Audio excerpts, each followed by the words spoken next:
Atitude Empreender. Oferecimento: Café Vila Monge. Seu café com mais sabor. Chocolates Brasil Cacau.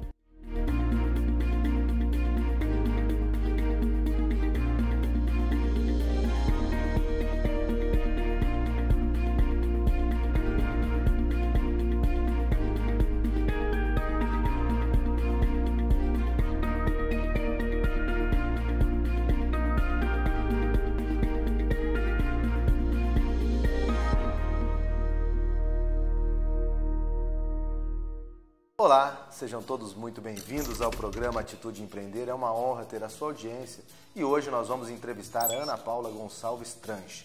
Ela que é presidente voluntária da ADEFIP, aqui de Poços de Caldas. Fique conosco. A Associação dos Deficientes Físicos de Poços de Caldas é uma entidade sem fins lucrativos que realiza aproximadamente 3.000 atendimentos mensais e mantém efetivamente grandes projetos como Centro de Reabilitação Clínica, Centro de Inclusão Escolar, Centro de Inclusão Profissional, Centro Paradesportivo, adaptação de cadeira de rodas, oficina de órtese e serviço de convivência e fortalecimento de vínculo. Há 10 anos, Ana Paula se dedica a buscar sempre o melhor para os pacientes, ocupando o cargo de diretora voluntária. Ana Paula, seja muito bem-vinda ao programa Atitude Empreender. É uma honra e um prazer poder falar com você sobre um assunto muitíssimo interessante, que é o voluntariado. Seja muito bem-vinda. Obrigada, Rogério, pelo convite. E eu queria agradecer em nome de toda a ADEFIP pela oportunidade de estar aqui com você, né? Primeiro, mais uma vez, quero te dar os parabéns pelo seu trabalho, porque são de pessoas como você que o mundo precisa, ajudar o próximo sem nada em troca. Então, parabéns, e nós vamos falar um pouco da sua história. Eu quero começar desde o início. Tá certo. Conta um pouco sobre os seus primeiros trabalhos voluntários, aonde surgiu o desejo, a intenção. O primeiro trabalho voluntário vem sempre da escola, né? Era um trabalho que a gente ia fazer na escola, na época eu tinha uns 13 anos, e a gente escolheu, na época, a instituição era a Casa do Menor. E aí, quando a gente iniciou o processo, o trabalho terminou, mas a vontade de continuar como voluntária aumentou. Então, nós acabamos ficando uns 2 anos na Casa do Menor fazendo um trabalho voluntário. E daí, desde então, a gente não parou mais. Sempre que surge alguma oportunidade, eu gosto de estar sempre envolvida. Depois, trabalhei um pouco no projeto de analfabetismo zero, que era a alfabetização de adultos. E sempre buscando, de alguma forma. Eu acho que o voluntariado, ele, na verdade, a gente acaba recebendo mais do que a gente doa, né? Esse trabalho de alfabetização de idosos, ele surgiu quando na sua vida? Ele surgiu mais ou menos, eu tinha uns 16 anos. Entendeu? E aí a senhora que eu alfabetizava, ela era evangélica, então eu acabei alfabetizando ela através da palavra Jesus.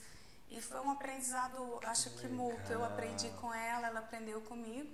E depois eu já havia entrado no banco, entrei no banco com 17 para 18 anos, mas mesmo assim eu concluí o processo da alfabetização com ela e depois segui a carreira no banco mesmo. Então essa missão de contribuir um pouco para as outras pessoas vem de muito jovem, desde os 13 anos. Isso, por isso que eu acho importante o papel da escola, de incentivar as crianças e os jovens desde cedo a se doar um pouco, entendeu? A conhecerem as instituições, a fazer um trabalho voluntário que com certeza ela vai despertar um sentimento nobre e que isso vai fazer com que você cresça e não queira mais parar, né? Que legal. E quando surgiu a ADEFIP na sua vida? Bom, a ADEFIP surgiu em 2004, quando eu fui mãe do meu segundo filho.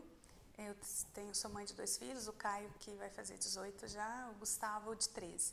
E a minha segunda gravidez, no finalzinho, eu acabei entrando em trabalho de parto e ele passou da hora de nascer. E aí ficou com muitas sequelas, teve paralisia cerebral. E aí nessas lutas de consultório, de médicos, eu conheci mais 2 mães, que é a Keila e a Silvana, e a gente levava os nossos filhos para fazer tratamento em São Paulo.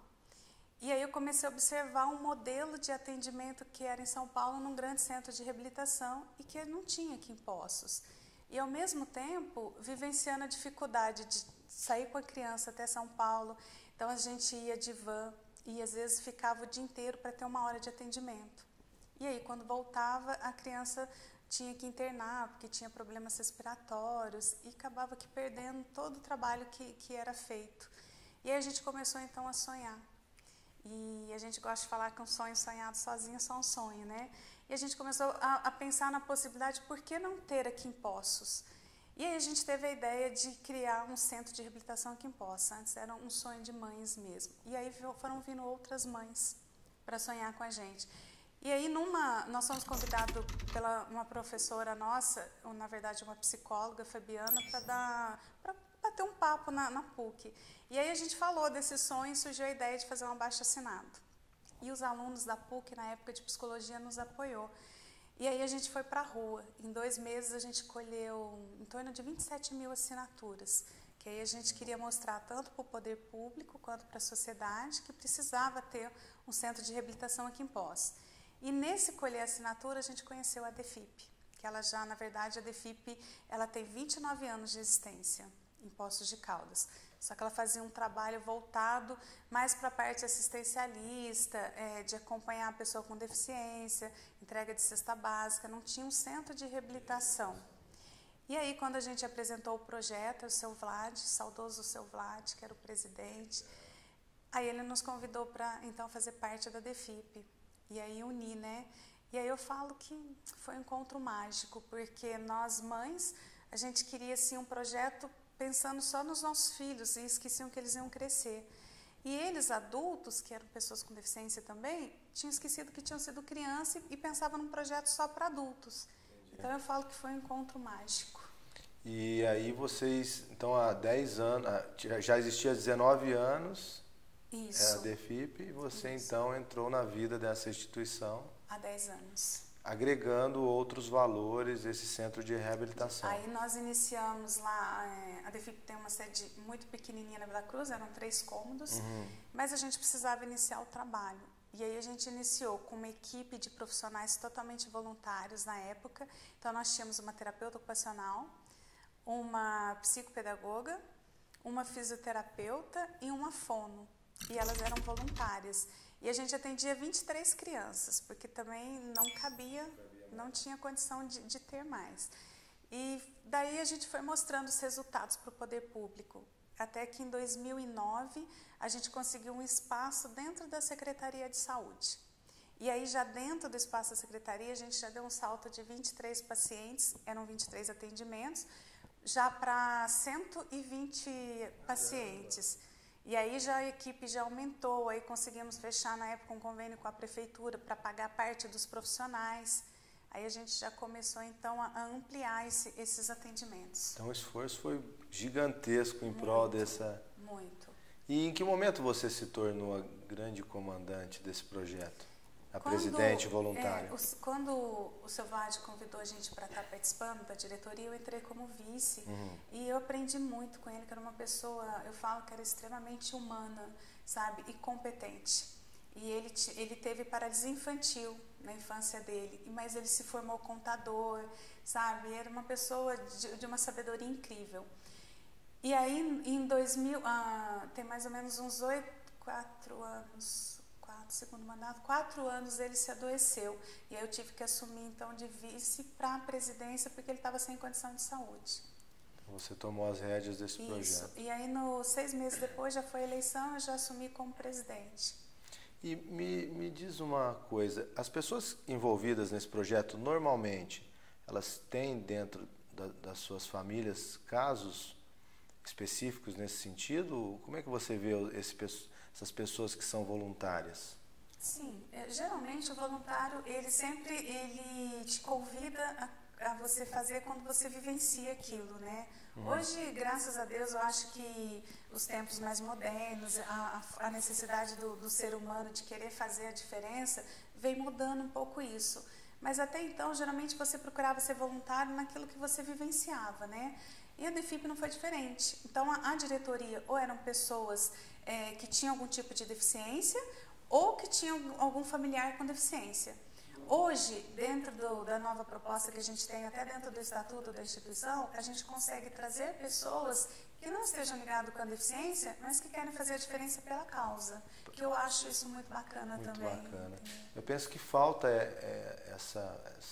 se mostrar para as pessoas o quanto é importante essa cooperação. Né? Exatamente. Mesmo porque a gente nunca sabe quando que a gente pode estar ocupando aquele papel. né? Quanto que a gente vai estar precisando, né? Porque principalmente dentro da deficiência, você pode nascer ou você pode adquirir. Infelizmente, nos tempos de hoje, o número de pessoas que vem adquirindo uma deficiência está sendo muito maior do que o que está nascendo. É importante contribuir. Se a gente conseguir contribuir um pouquinho mais do que o combinado, do que a gente faz, com certeza teremos aí pessoas capazes de movimentar grandes ações para melhorar a qualidade de vida de pessoas como essas que precisam muito do apoio de outras pessoas. E famílias também, né? Que com certeza. E sem dúvida nenhuma, eu posso garantir isso de coração, que a gente recebe muito mais do que a gente Quando nós doa. fazemos o bem, a bênção passa primeiro por nós. Exatamente. O modo de você enxergar a vida, de você tomar suas decisões são diferentes. Você passa a dar valor em outras coisas. Legal. Nós vamos para um breve intervalo e no próximo bloco nós vamos falar sobre a estrutura dessa instituição, quantas pessoas estão envolvidas. Aí você fala um pouco mais profundamente, ok? Ok. O programa Atitude Empreender volta já.